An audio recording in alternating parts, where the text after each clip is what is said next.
Hello and welcome to the Drum History Podcast. I'm your host, Bart Vanderzee, and today I am honored to be joined by Mr. Jared Falk of Drumeo. Jared, welcome to the podcast. Thank you for having me, Bart. It's great to be here. Yes, and I should say beyond Drumeo, a lot of stuff. Musora, there's a lot of things that you've expanded into. I was hoping I said that right. But there's Drumeo, Pianote, Guitario, Singeo. Mm-hmm. I'm glad I'm nailing these pronunciations here. It's usually Pianote, Musora, or they say really, really fast. So yeah, nice work. So it's more than just Drumeo, but this is like obviously the Drum History Podcast. So we're going to primarily touch on, you're a drummer. The background is drumming, but you as a businessman have evolved into other things. But I'm a Drumeo ambassador. I should say that. I'm like on, one of the people who can give away free lessons and all that stuff through Natalie. She set me up. So very cool. I've enjoyed being a part of it, and I have the Drumeo account and everything, and it's great. So all that being said, Jared, why don't you take us back to the beginning? I guess it really starts with your beginnings on the drum set. So tell us about it. Yeah. So growing up, I wasn't really into music. And I remember in grade 6 saying, I don't even like music. I'm never going to play music. Because my parents were like, you should get into music. And I just wanted to be a professional hockey player, like any good Canadian would want to be, right? But my parents had 5 kids. We grew up on a farm. My dad always says the chickens never stop laying eggs. So early morning hockey was out of the question, although we had a nice, hockey rink that they built us so we could rollerblade and stuff like that. But ultimately, hockey was not in my future. And then when I went to school, I saw someone air drumming in a choir class. And I saw that looks really, really fun. And so I went home and I asked my parents, I'd like to play drums. And they actually had this drum set in storage. I still have it. It's like a late 60s Pearl kit that my grandparents bought for my dad and my aunt way back in the day, because my aunt, a couple of my aunts had this vocal group. My grandparents always had music in their life. Then it kind of skipped a generation where my dad and my mom weren't really into music at all. So then I took the kit out of storage. I remember the first day it was set up in our house in the basement, and my whole family was over there just like tapping around on it. And I was just kind of off to the side, just, okay, I don't know if I'm ready for this yet, because I'm the one who brought this here. And then later, once they had all left, I went and sat down and I started taking lessons from one of my cousins who was a drummer, and I was absolutely hooked. And so from that day forth, I was completely obsessed with it, to the point where my parents, they had to get me out of the house. And we lived on a bigger farm. And so we had this other building that they converted into a little drum room for me. And so I was able to play, not any time of day or night, because it's still quite noisy, but a lot more without bothering people. And so from 15 to around all the way through high school, I was in jazz band. I played in different church groups. I played in my own bands and projects like that. I remember one summer I played like every day straight. So 60 shows in a row. I was just doing, my goal was to be like a full-time touring, gigging studio drummer. And I was completely obsessed with it. Honestly, I still kind of am. I still play if I'm home an hour, 2 hours. Yesterday, I think I played 3 hours. So, from that point on, it's just like, how it is, Bart. It's like, this is part of our life. This is who we are. Well, it's part of our identity. People say like, you're obsessed with something when you get done talking for an hour and a half to someone about the drums and you go and like bug your wife about the drums, about a different topic. Am I correct in saying that you started teaching pretty quickly, the age of like 16? Is that true?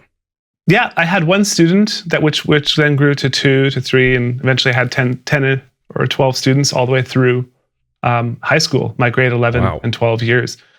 Yeah, and I got really lucky with my first student. It was a guy named Jason Cleaver, who actually went on to create a drum company. He went on to play in multiple bands. He's been on projects with us at Drumeo. But he was just like an amazing student, really dedicated, really hardworking. He was in grade 6 when I started. And he really helped me become a better teacher because he was constantly pushing me. He was catching up to me. And then I'm like, okay, I need to practice more. He was catching up to me. I need to practice more. And so that kind of really fueled me to get better as a teacher as well as get better as a drummer.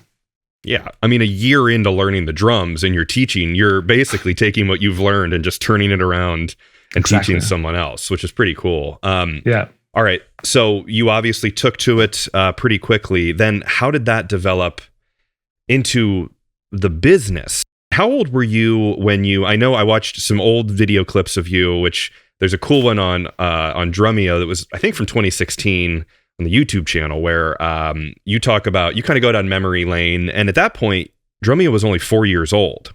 So still pretty new, but it was fun to look back at your early ones where you were a kid. I mean, just getting the old camera out and setting it up and looking like a kid. What was that process like?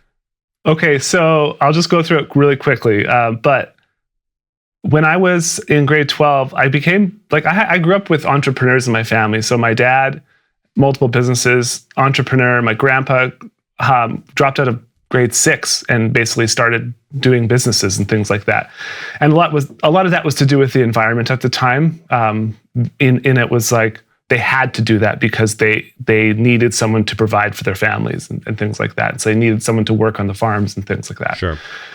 And so I was just really obsessed with business. And then when the internet started becoming more popular, I remember in 1999, I bought an ebook called 101 eBay Secrets. And it provided all these things like, okay, here's when the best time to put your item on eBay. And I never even thought about it. It's like, oh, yeah, the item should go on eBay when the most people are on it, when the most people are first browsing the news section, and the highest viewed listings are the ones when they're closing. So people want to buy something right then. And so you try to time it right.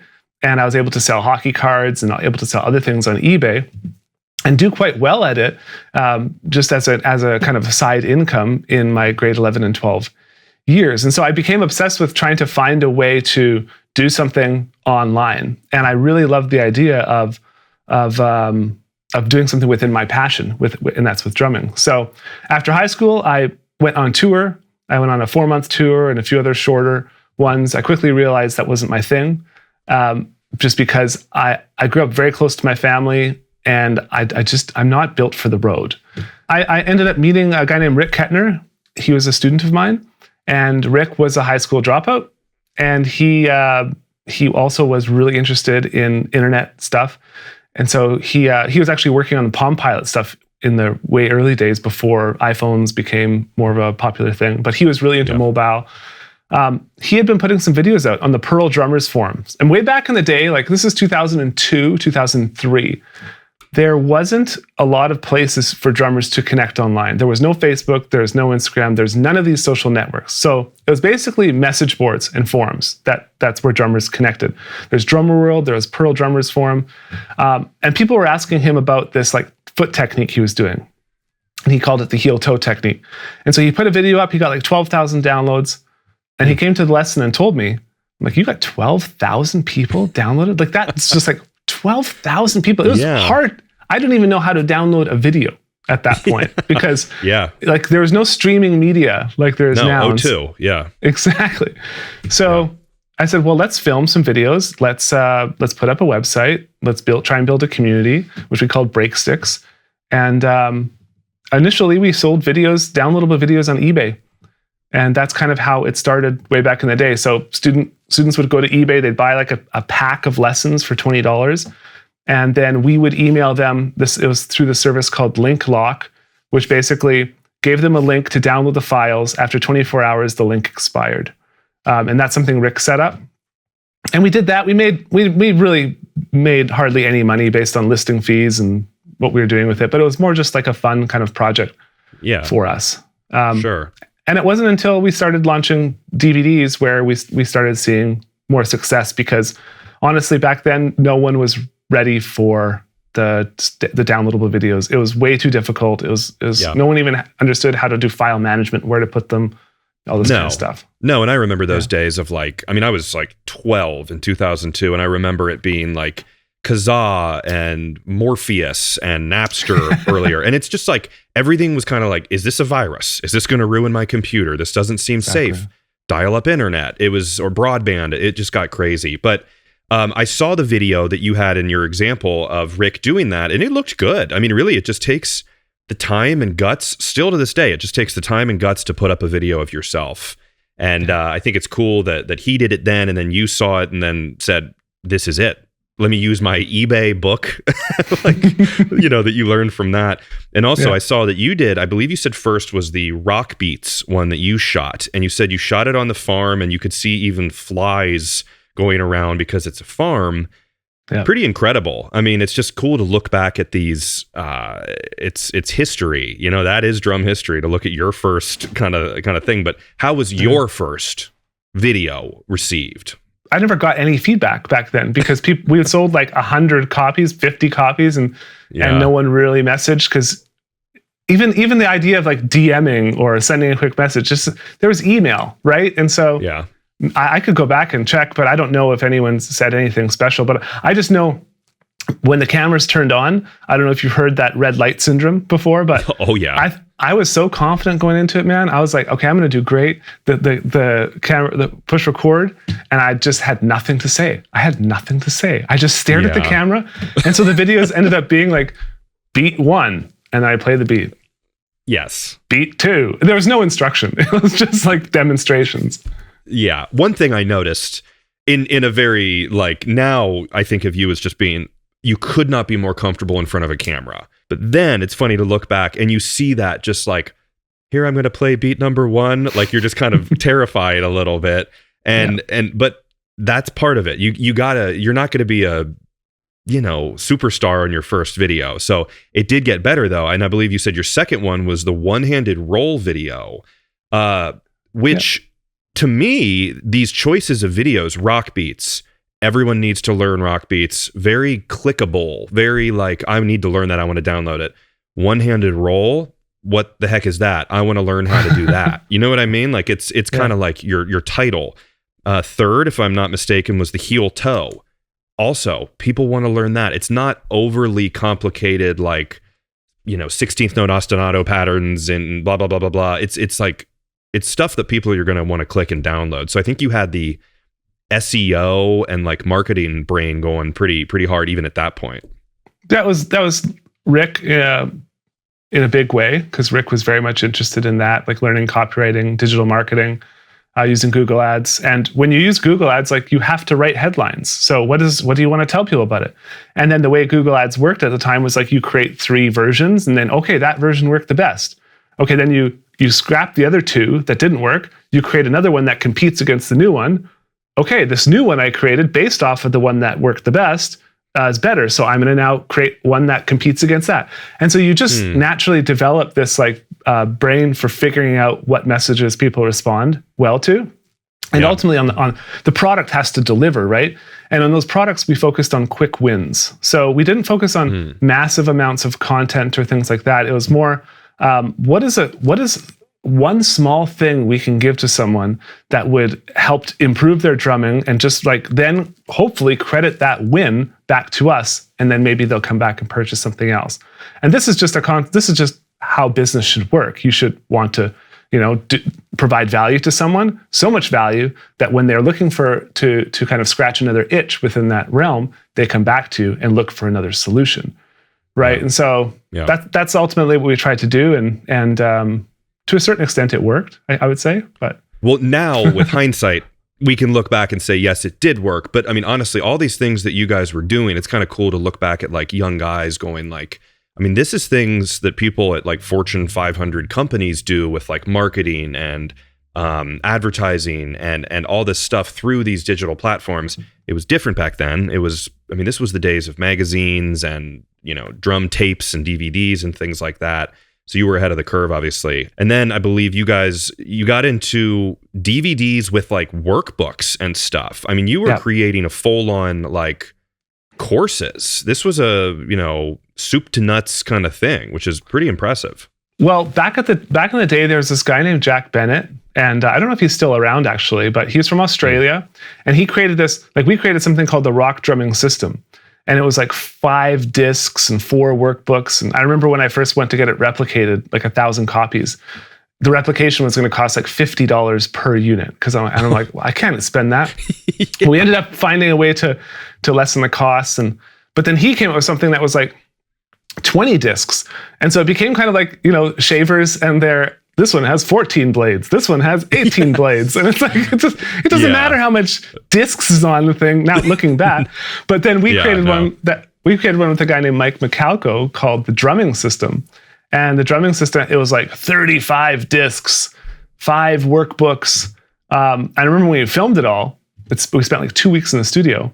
And I went to get a quote for replication, and it was like $400 per unit to replicate this thing, because it was like massive. And so that's when I had to explore like replication overseas.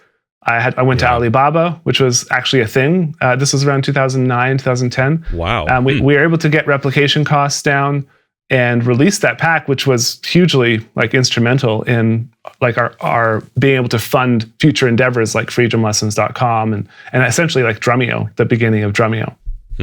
Yeah. Well, you just said it. So then you get into freedrumlessons.com, which, if I'm not mistaken, that was more of the like, this is like, instead of like putting things on eBay and people are buying things on eBay and getting it was like a home base for everything, which it's kind of crazy to think that like, 2009, 2010, whatever, it's like, that's really not that long ago, but the internet has progressed so fast since then. But YouTube was already going on. Were you utilizing YouTube a lot then? So our first videos on YouTube were uploaded in 2006. Free Drum Lessons was launched in 2007. And the idea behind it was essentially just to create a place where anyone could go and we could just, like I said earlier, build value, actually help them learn something before we ask them to buy anything. And just essentially build trust with the community, because we didn't want to be a flash in the pan. We wanted to create a real business here. We wanted to create something that stood the test of time. And so initially when we launched Free Drum Lessons, it was like, well, YouTube hosting is free to host videos. That was new for us. Previously, we had to pay to host our own videos. And so YouTube's going to host it for free. And there's this other service called Howcast. And so we launched YouTube, and we said for the first year, we're not doing any advertising. We're just going to leave it just completely open and free. And there's going to be no interruptions with the user experience. Because we were making money with selling the DVDs and things like that. And that really helped to support that initiative. Yeah. There weren't many teachers going on at that time, but obviously he's been on the show and was as a friend of the show. Mike Johnston was an early drum lesson guy. You guys have different vibes. There's different companies. There's just totally different, it's totally different things. But you guys were competition at the beginning. I mean, and to some degree probably still are. But again, it's just I see it as very different things. What was that like, being on there and kind of, I'm sure you guys saw each other doing similar things at the same time. Mm-hmm. How'd that go? Yeah, I remember back in the day when, Mike came out, and he's a very good educator, very good on camera, very personable, fun to watch. I had a subscription to Mike's lessons for a while, and I enjoyed it. But I remember sitting in Rick's office, and we were talking about like, okay, what do we want to do? And I was the primary instructor, although we had used other people in some of our projects, like Mike McCalco. But I was the primary instructor, and I was kind of coming to the end of like where I feel like I could teach and my energy for it. And I was also like many people have probably recognized, I'm strong on the business side, I think. I think I can add value there to the business and overall the community on that side. So we said, and I'm in no way comparing myself to Oprah, but if you look at someone like Oprah, Oprah is like, she's someone who introduces you to other people. She's like, hey, here's Dr. Phil. Hey, here's this other doctor. Now they're all touting some they're all doctors, whatever supplements or whatever now. But she was like the O magazine who was introducing to other things. She became this media company that was much, much bigger than just herself. And I think that's where me and Mike started to kind of go like this in separate directions, in that he kind of kept on that route where, okay, he's the guy. It's Mike's lessons. He's the one teaching, and he's had a lot of success doing that. I always look at things like, is someone good or bad for the drum community? It's black or white. And Mike's good for the drum community. So that's where I think competitively, it's like, I don't care. Keep going, Mike, because we need to grow the entire community because a rising tide lifts all ships, right? Yes. And but I chose to go a different route. Although I'm still very much like front and center in some cases, and I still do content, I don't want to be the main guy. This is not jaredslessons.com or anything like that. I want this to be a place where we can introduce drummers to different perspectives. We can create a diverse community that's inclusive for everyone, because we believe everyone should be able to speak the language of music. Yeah, very well said. I think that you learn that, like, my coming into this world of, podcasting, there's a lot of other drum podcasts. There's a lot of other content. There's a lot of other Instagram accounts. The worst thing I think people can do is come in and go, like, I got to destroy everyone else.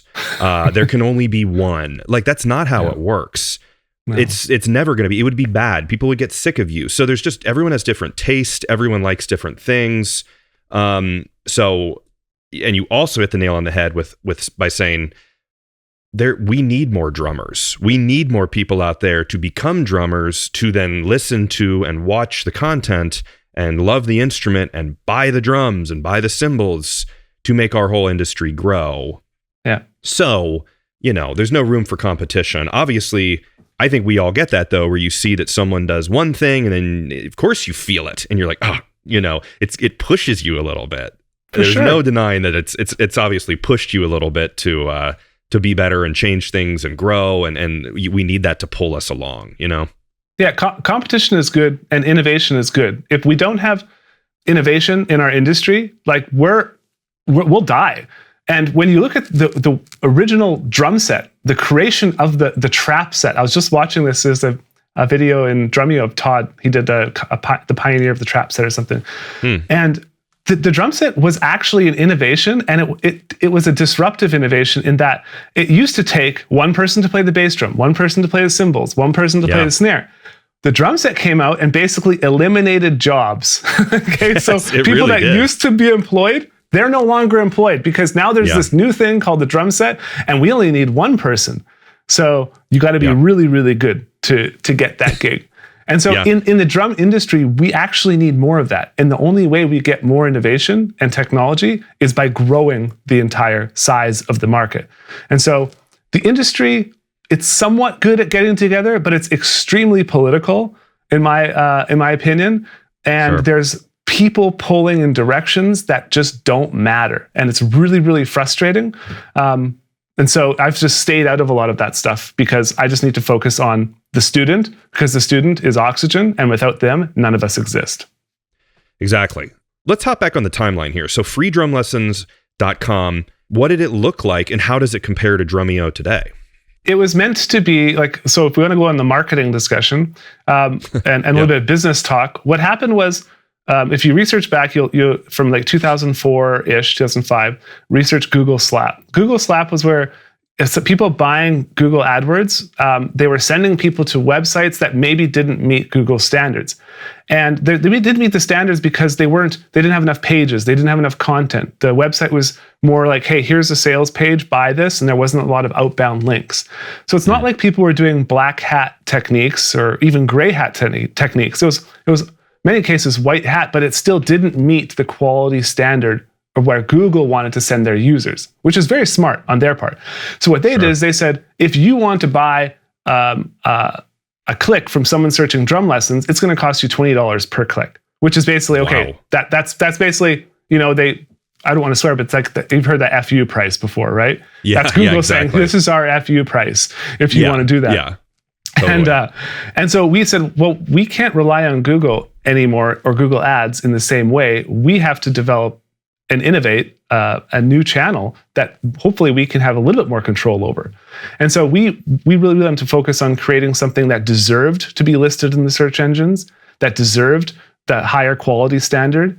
And so that's what Free Drum Lessons was. It was like, instead of us just creating a website to sell a pack, we just created a website that users loved and they stayed on our site for a long time. And then Google rewarded the site.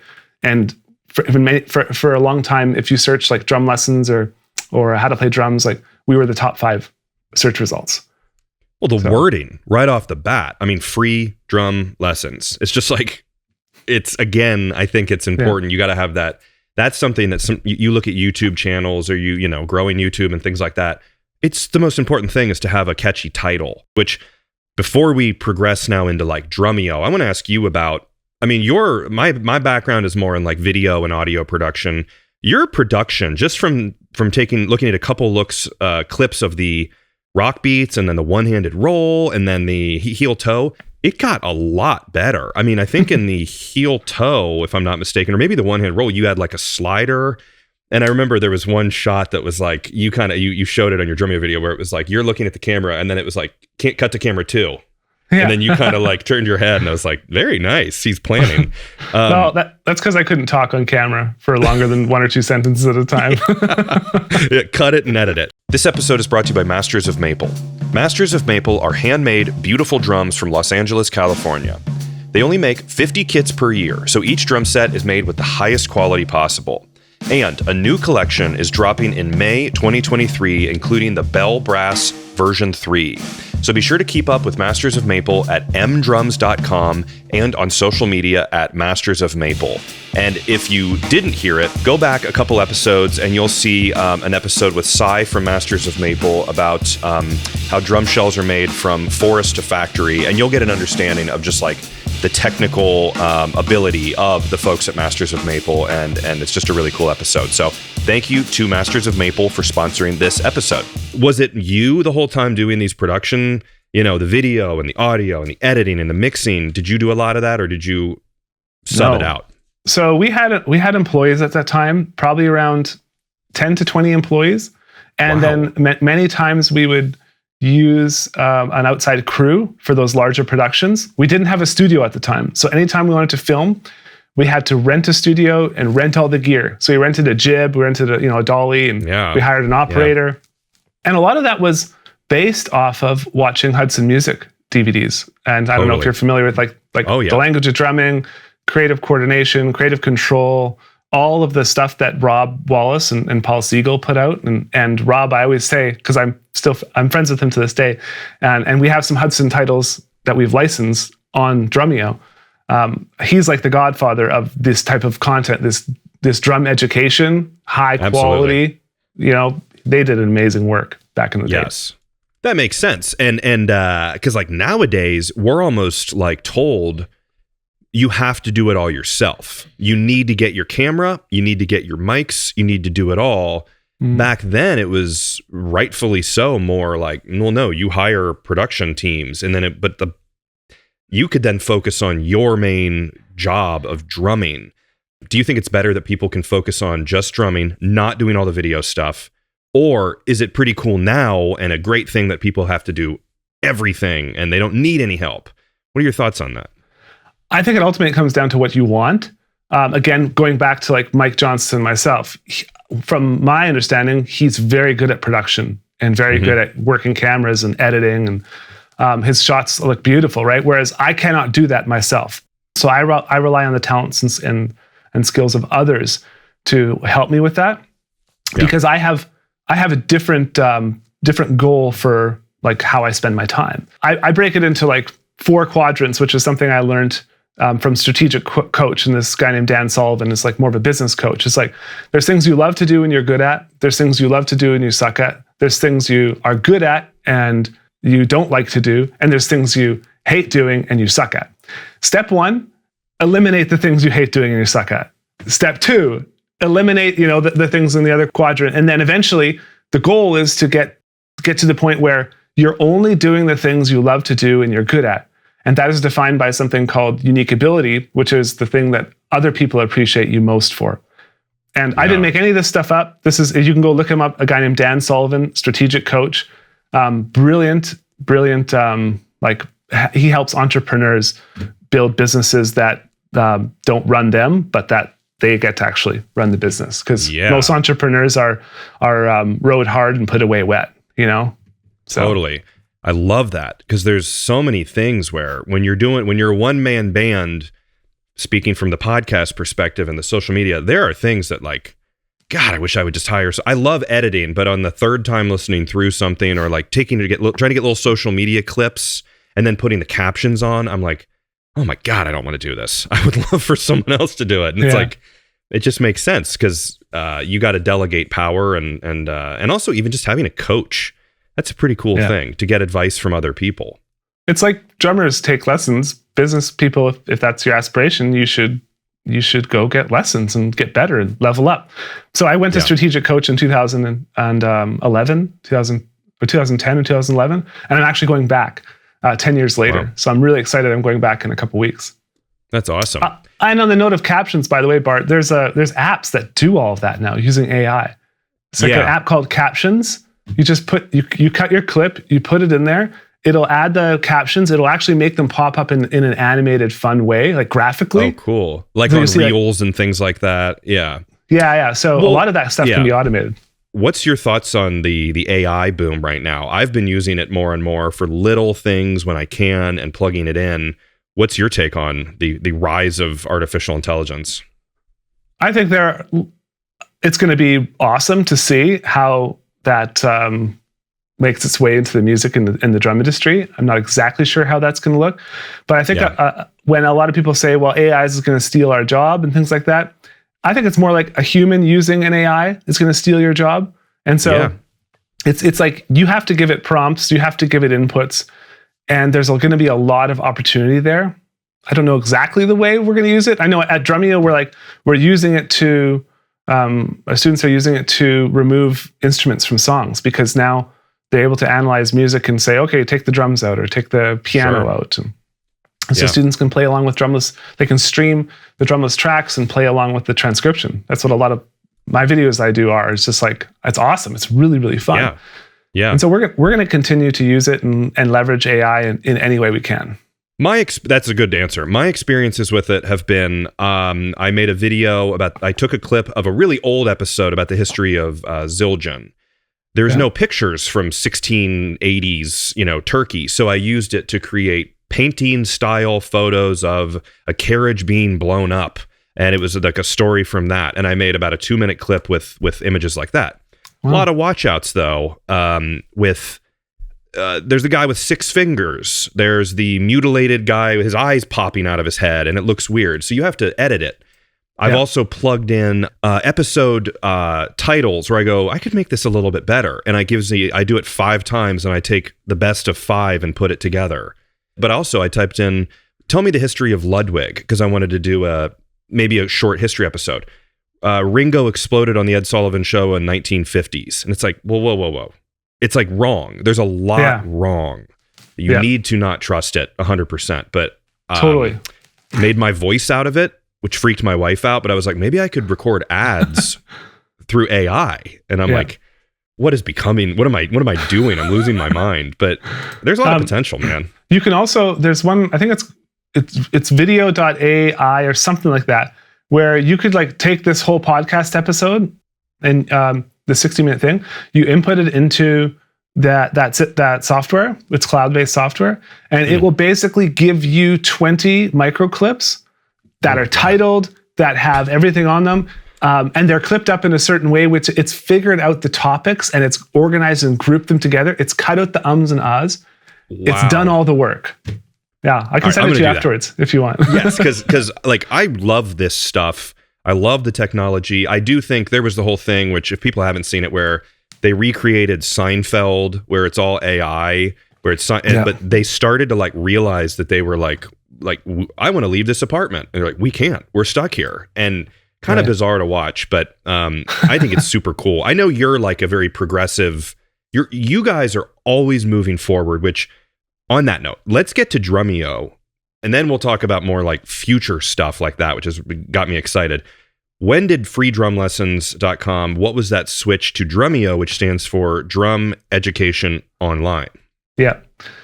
So after a while of doing free drum lessons, we launched packs on there, but it got to the point where it's like the name is not really conducive to like selling anything. And so we want to, and plus it was very like it's very matter of fact. It is what it is. Free drum lessons. It's it's like a bulk barn store, right? Buy things in bulk. It's like the No Name brand.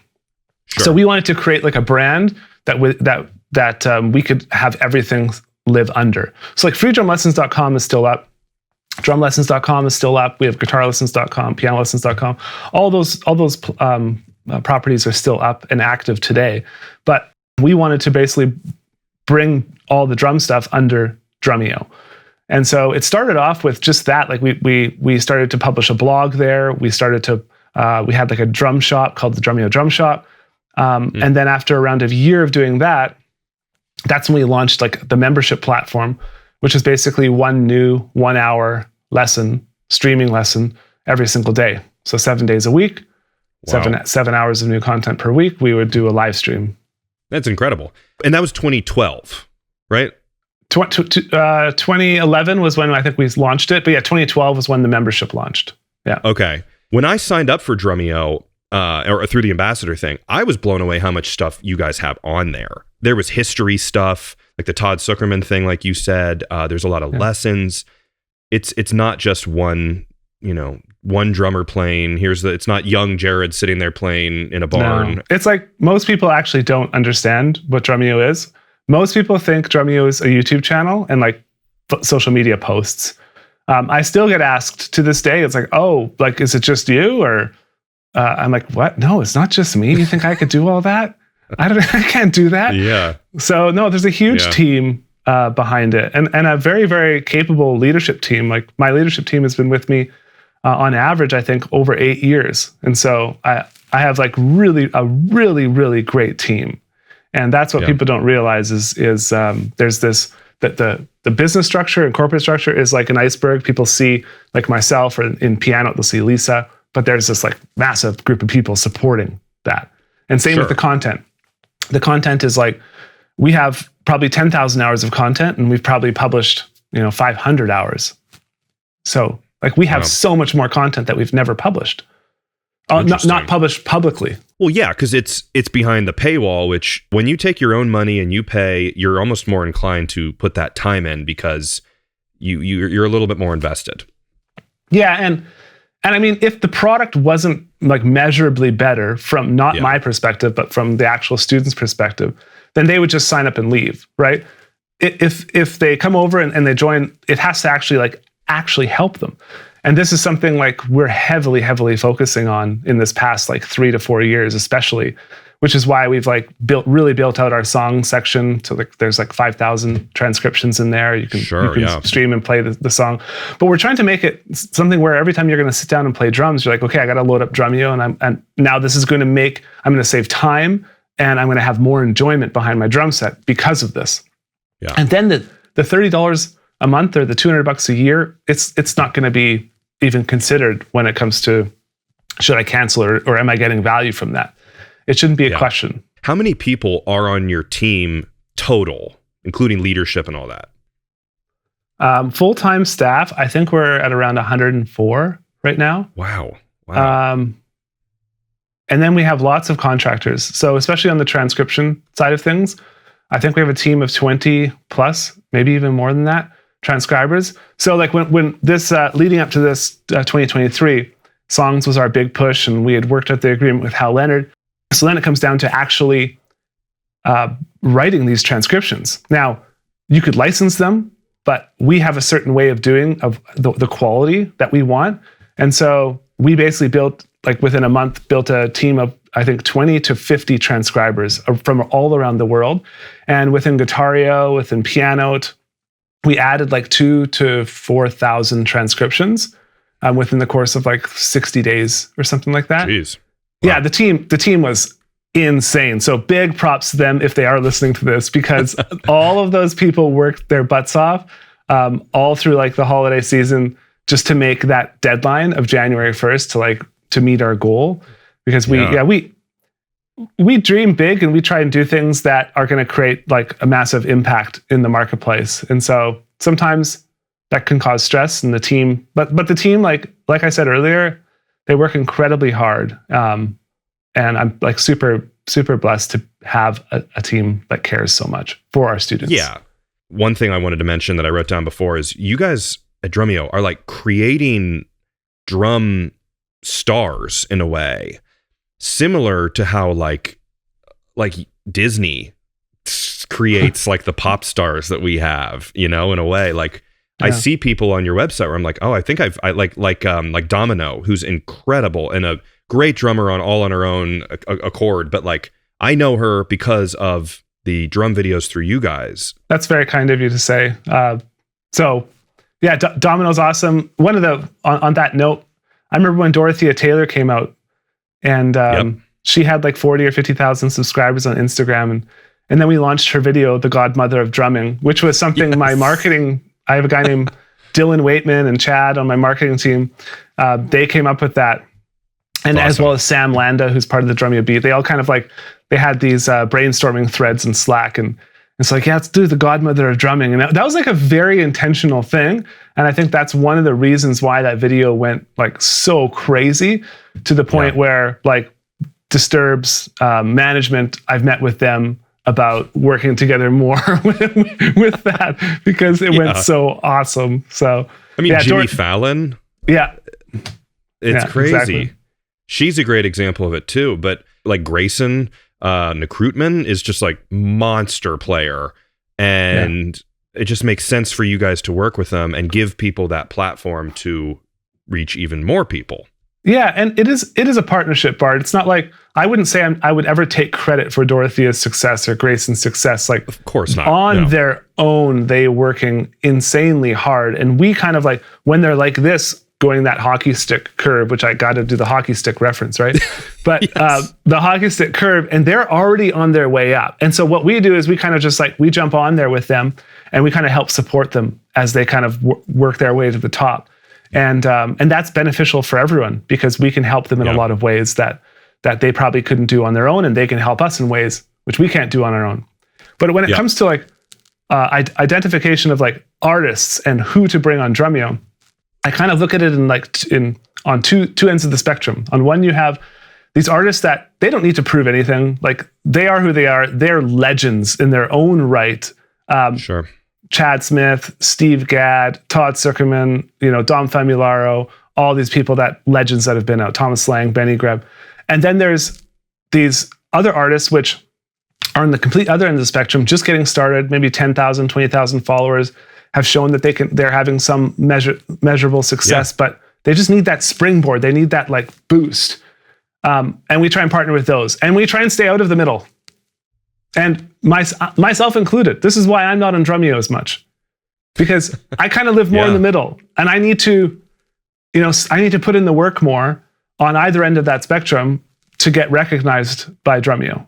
All right, so I want to ask you this. So this is, when you're at the size you're at, when you're doing online drum lessons, when there's a lot of drum teachers who are in class, in the back of a store playing, you obviously take some flack just because online there's just comments and there's just social media. How do you deal with like, I mean, I've gotten haters here and there. I mean, how do you deal with like people who are hating on what you're doing? Because I think it's just comes with the territory. How do you deal with it? Yeah, well, ultimately, Bart, it hurts.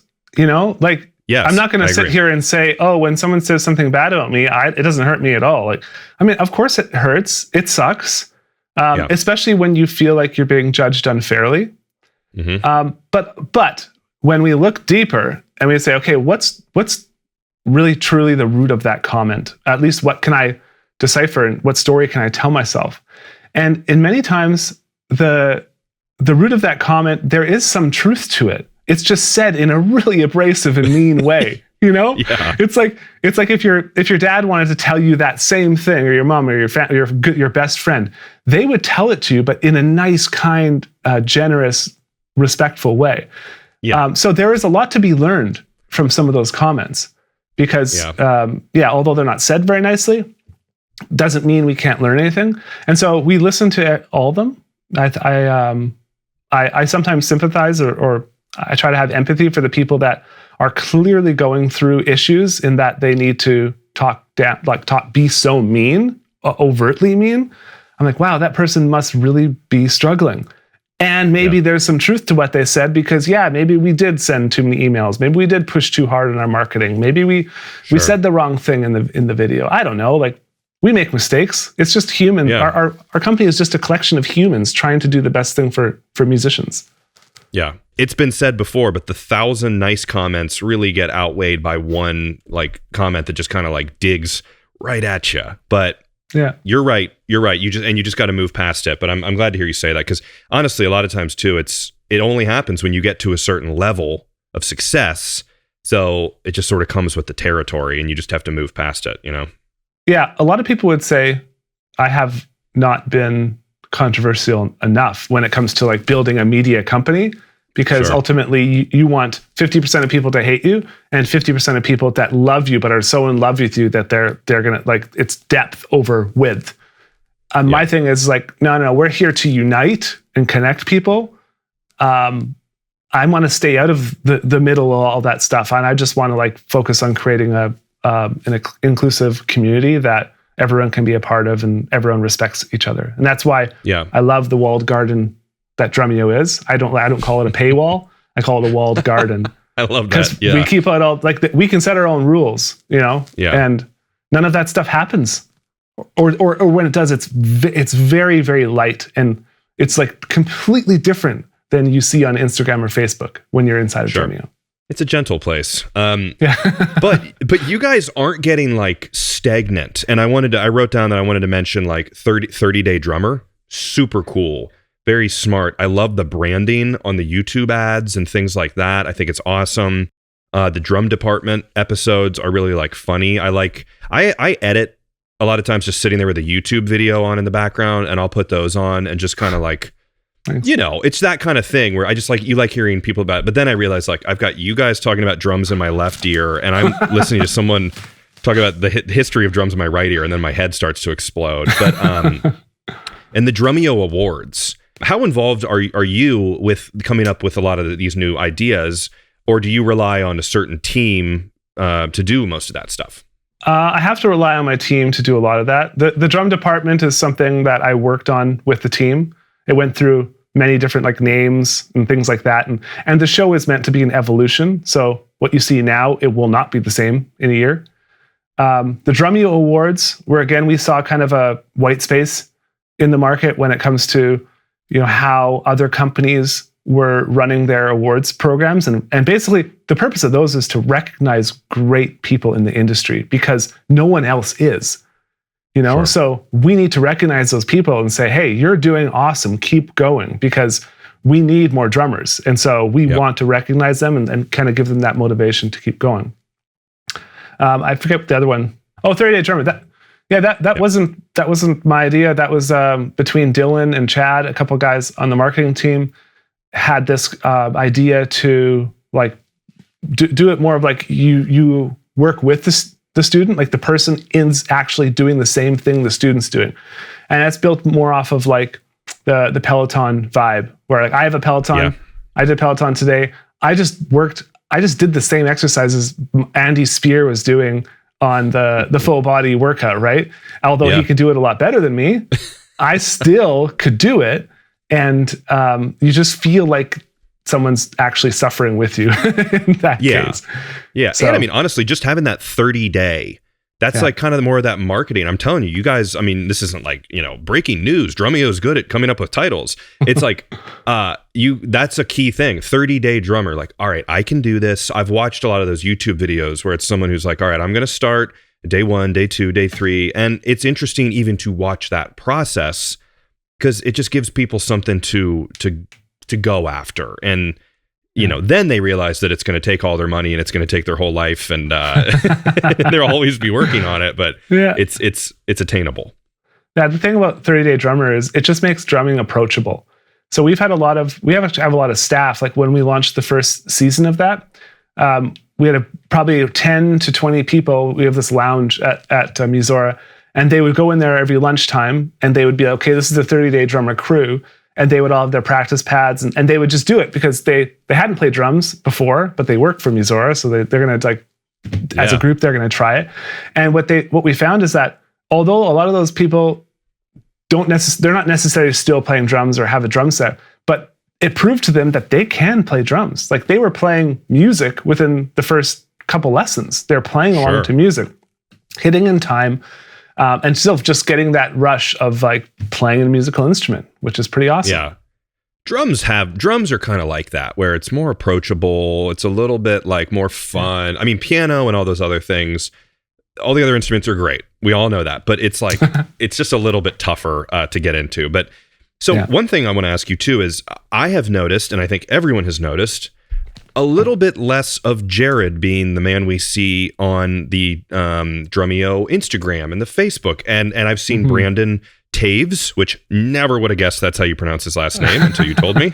Brandon, I think, is a super approachable monster drummer, very gear savvy, and is a great person to be more of, the upfront. But what's making the switch of you to Brandon being like, the one we see on a daily basis?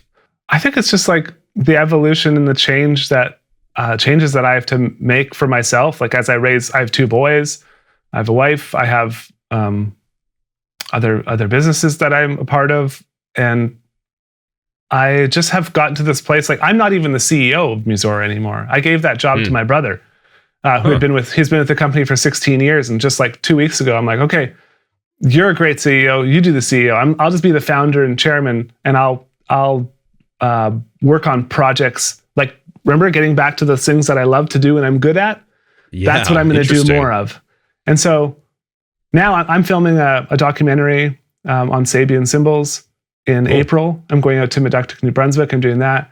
And I've got other like projects that I'm excited to work on, more creative projects that being so entrenched in the company, in the weeds of the day-to-day, has basically taken me out of the ability to like actually be creative and come up with new stuff on the kit. And so I actually hope to get back to being a little bit more out there, but ultimately it's not my goal to be like, I don't care to be famous. If anything, maybe less well-known. It's just like, you've done it for a while. Yeah. Yeah. And they say every 7 years, you kind of got to reinvent yourself. And that's tiring, man. It's like the content treadmill.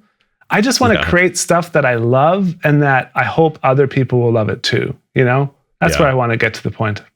It's a natural progression. And you mentioned to me before we started that Brandon he's been your student since he was 15. Is that right? Well, he's not my student anymore. I should probably be taking lessons from him. Your student. Yeah. Let's get this clear, Bart. Monster drummer, man. I mean, he's incredible. I think he's doing the Foo Fighters video this week where he basically learned a piece of every single song. I think it's like 175 songs or something? And so it's similar to that Rush one where it's going to be, the video is going to be a banger, I guarantee you. But yeah, he's incredible. So I want to kind of like a rising tide lifts all ships. And I just think that Brandon should get all the praise and accolades and recognition because he deserves it. Same with Domino, same with Kyle Radomski and all the other great instructors and people that we work with at Drumeo and Musora as a whole. Very cool. Jared, this has just been incredible, man. I think people know where to find you. Normally I say where to find everyone, but you can just type in Drumeo anywhere and you'll find it. So Jared, I appreciate you being here, buddy. Yeah, thank you so much, Bart, for having me on and the great questions. So I love your show, man.